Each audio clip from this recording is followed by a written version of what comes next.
नमस्कार, मैं हूं कुलदीप सिंह चौहान और आज हम लोग बात करेंगे इंडिपेंडेंस डे के बारे में। 5 जो फैक्ट हैं उसके बारे में। हो सकता है आपको पता हो, मे बी आपको ना भी पता हो। ठीक है, तो उसका पूरा बात करेंगे डिटेल में। तो चलिए शुरू करते हैं। और अभी तक अगर आपने हमारे चैनल सब्सक्राइब नहीं किया तो प्लीज़ आप सब्सक्राइब कर लीजिए। और आप सभी को हमारी तरफ से इंडिपेंडेंस डे की हार्दिक शुभकामनाएँ। तो आप हमें इन अदर मीडिया प्लेटफॉर्म पे फॉलो भी कर सकते हैं। अगर आपने नहीं किया, आपका कोई भी क्वेश्चन या क्वेरी हो, आप हमसे इंस्टाग्राम या टेलीग्राम पे पूछ सकते हैं। तो उससे पहला फैक्ट ये है कि जो इंडिपेंडेंस डे का जो दिन है 15 अगस्त, उसे ही क्यों चूज़ किया, मतलब ये डेट जो है 15 अगस्त ही किसने रखी? क्योंकि हमारा जो कंट्री है, जो हमारा देश है, ये तो 18 जुलाई 1947 को ही जो है इंडिपेंडेंट हो गया था, जब ब्रिटिश गवर्नमेंट ने एक बिल पास किया था अपनी पार्लियामेंट में, इंडियन इंडिपेंडेंस एक्ट 1947। तभी जो है हमें जो है आज़ादी मिल गई थी। तो ये 15 अगस्त वाली डेट कहाँ से आई? तो इसके पीछे ये लॉजिक है कि जो जापान है उसने वर्ल्ड वॉर 2 में सरेंडर किया था 14 अगस्त को। तो इंडिया के जो लास्ट वायसराय थे उस टाइम पे, लॉर्ड बैटन, उन्होंने सोचा कि क्यों ना हम उसी दिन जो है इंडिया को आज़ादी देते हैं। तो 14 अगस्त की रात को जो है आज़ादी मिली थी। तो अनाउंसमेंट रात को ही हुआ था, लेकिन हम लोग सेलिब्रेट उसको 15 अगस्त को करते हैं। और 15 अगस्त को ये देखिए 15 अगस्त का न्यूज़पेपर है, तो war ends at Japan quite, तो ये लिखा हुआ है। तो जैसे हम अपना इंडिपेंडेंस डे जो है 15 अगस्त को सेलिब्रेट करते हैं। फैक्ट नंबर 2 हमारा ये है कि क्या आप जानते हैं कि इंडियन फ्लैग को आप जो है किसी भी कपड़े से नहीं बना सकते हैं, या कोई भी चीज़ से आप इंडियन फ्लैग को नहीं बना सकते। इसके लिए बाकायदा एक रूल है।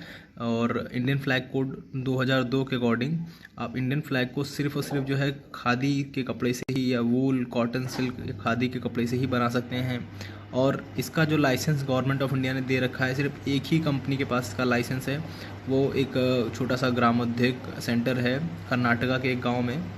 ठीक है, तो उसका नाम है कर्नाटका खादी ग्रामोद्योग संयुक्ता संघ, ये उसका नाम है। तो इसके पास ही वो लाइसेंस है कि ये जो है, मतलब यही एक ऑफिशियल जो है मैन्युफैक्चरर है हमारे तिरंगे का। तो आपने जितने भी तिरंगे देखे होंगे जो प्राइम मिनिस्टर ऑफिस में लगते हैं, प्राइम मिनिस्टर की गाड़ी पे लगते हैं, चीफ मिनिस्टर की गाड़ी पे लगते हैं, और IAS IPS के जो उनके ऑफिस में जो भी तिरंगे होते हैं, जितनी भी हमारी जो फॉरेन एम्बेसीज़ हैं वहाँ पे जो तिरंगे होते हैं, तो वहाँ पे जितने भी तिरंगे होते हैं वो सारे के सारे यहाँ से बनते हैं। और ये जो KKGSS है, ये एक साल में 1 करोड़ से ज़्यादा झंडे ये बनाते हैं, और इसको पूरे इंडिया में और पूरे वर्ल्ड में भेज दिया जाता है। और आपको क्या पता है कि अगर आप जितने भी गवर्नमेंट ऑफिसेस हैं, अगर उसमें KKGSS के यहाँ से अगर झंडे नहीं बने, कोई दूसरी जगह से बना हुआ झंडा अगर लगाते हैं, तो ये क्रिमिनल ऑफेंस है। इसके लिए आपको सज़ा भी हो सकती है। तो अब चलते हैं फैक्ट नंबर 3 के बारे में।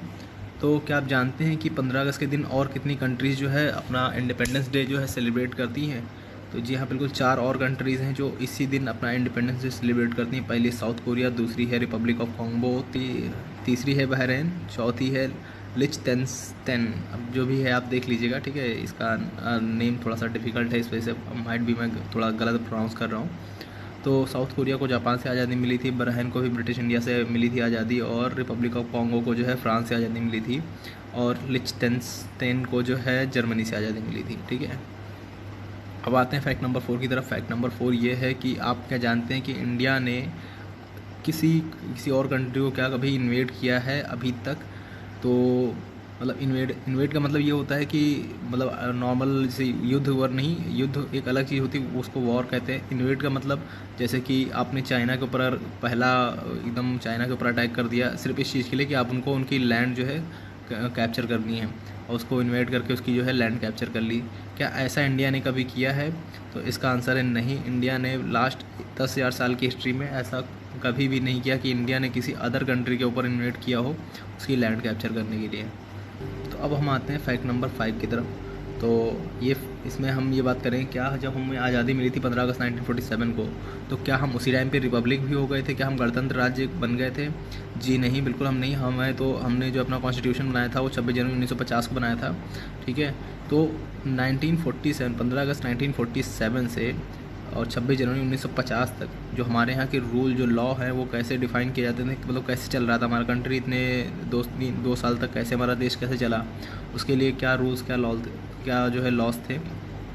उस समय जो हमारा इंडिया था वो यूनियन ऑफ इंडिया था, क्योंकि हम रिपब्लिक इंडिया भी नहीं बने थे, हमारे पास गणतंत्र नहीं था, हमारे पास जो है कोई कॉन्स्टिट्यूशन खुद का नहीं था। तो हम ब्रिटिश कॉमनवेल्थ ऑफ नेशंस के पार्ट थे। तो जो भी ब्रिटिश के लॉ होते थे वो इंडिया पे तभी भी लागू होते थे, मतलब 1950 तक ब्रिटिश के लॉ लागू होते थे। उसके बाद जब हमारा खुद का उसके बाद जब हमारा खुद का जो कॉन्स्टिट्यूशन जब बन गया तो हम अपने लॉज फॉलो करने लगे हैं। और आपको क्या पता है कि अभी भी बहुत से ऐसे लॉ हैं जो ब्रिटिश के टाइम के अभी भी हमारे कॉन्स्टिट्यूशन में चल रहे हैं, ठीक है, उसमें भी रिफॉर्म्स लाने की ज़रूरत है। तो बस आज के लिए इतना ही था। तो अगर आपको हमारी ये वीडियो पसंद आई तो आप प्लीज़ आप इसको लाइक और शेयर करिएगा, ठीक है, और चैनल को अभी तक आपने सब्सक्राइब नहीं किया तो प्लीज़ सब्सक्राइब कर लीजिए। तो मिलते हैं नेक्स्ट वीडियो में, तब तक के लिए जय हिंद।